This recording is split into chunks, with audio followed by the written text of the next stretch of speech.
Can you get it close? So you can see how I pull it off.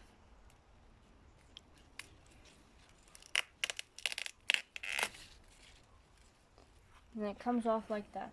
And then you pull off the sleeve.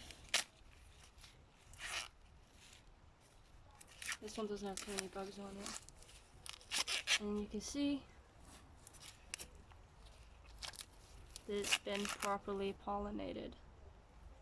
Because it has all the corn seeds. Karina's excited. Are you excited, Karina, as well? Amazing. And this first part of the silks can be used to make a tea. So I'll chop this brown part off that was exposed. We'll wash this out because it's got insects inside.